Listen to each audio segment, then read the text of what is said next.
It all started on a chilly afternoon inside a busy Toronto supermarket, the kind of place where people rushed in and out, bags full of groceries and minds full of worries.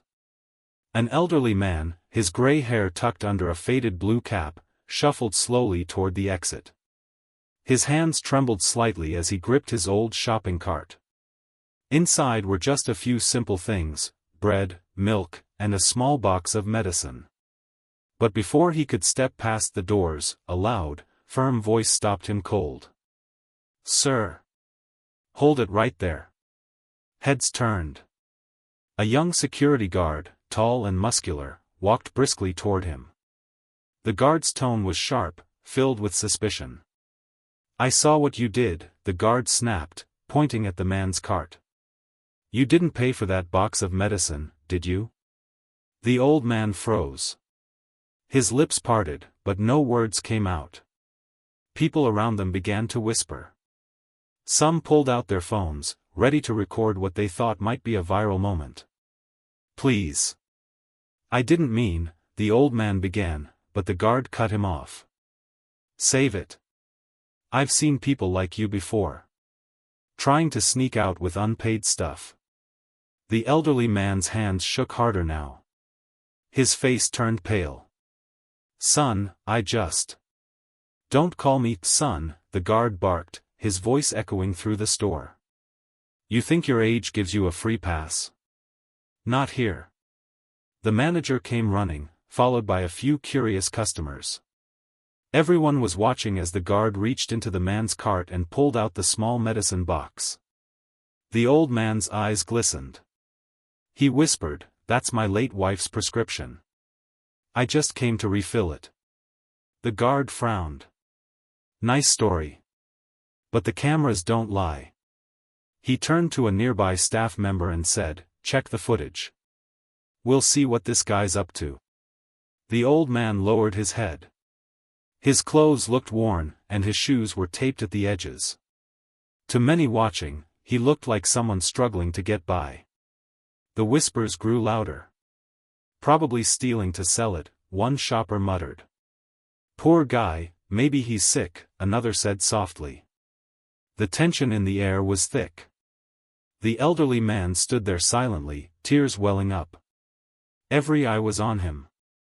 Minutes later, the cashier came back with the receipt scanner and nervously said, I think you should see this." She handed something to the manager. His eyes widened. The security guard's face shifted from arrogance to confusion. "Wait, what?" the manager said, his voice trembling. The old man looked up, his weak smile breaking through the silence. "I told you," he whispered. "I didn't mean any harm." But just before anyone could understand what was happening, a police car pulled up outside the store, lights flashing. The guard smirked, confident again. "Well, now you'll explain it to them." The automatic doors slid open, and two officers stepped in. One of them looked at the old man, and then suddenly froze. His eyes went wide. "Wait. Dad?" The whole store gasped. The guard's mouth dropped open, and the room fell into stunned silence. The entire supermarket froze. The officer, a young man in uniform, stood motionless near the entrance, his eyes locked on the trembling old man. His partner looked at him in confusion. "Officer Daniel, you okay?" But Daniel didn't answer. His voice cracked as he whispered. "Dad? What are you doing here?" Everyone gasped. The security guard's face turned pale. The elderly man's lips quivered as tears streamed down his wrinkled cheeks. "Danny. I didn't want you to see me like this," he said softly. "I was just trying to get your mom's medicine. The store wouldn't let me refill it because the insurance expired." The crowd fell silent. Suddenly, the whispers of judgment vanished. The arrogance drained from the young guard's face as guilt settled in. Daniel rushed forward, wrapping his arms around his father. The old man's hands shook as he held onto his son tightly. "Dad, you should have called me. I would have helped." why didn't you tell me things were this bad? The father took a deep, shaky breath. You've got your own family now, son. I didn't want to be a burden. Your mother, she passed last winter. I didn't even have enough to pay for the burial. I just wanted to keep her memory alive. Tears streamed down Daniel's face. The guard stepped back, his confidence shattered. Sir, I'm so sorry, he stammered. I didn't know. The manager lowered his head in shame. The receipt scanner in his hand showed something shocking: the transaction had gone through. The old man had paid for everything. The card just took longer to process because of a network delay. The guard's voice trembled. I thought you were stealing. I shouldn't have judged you.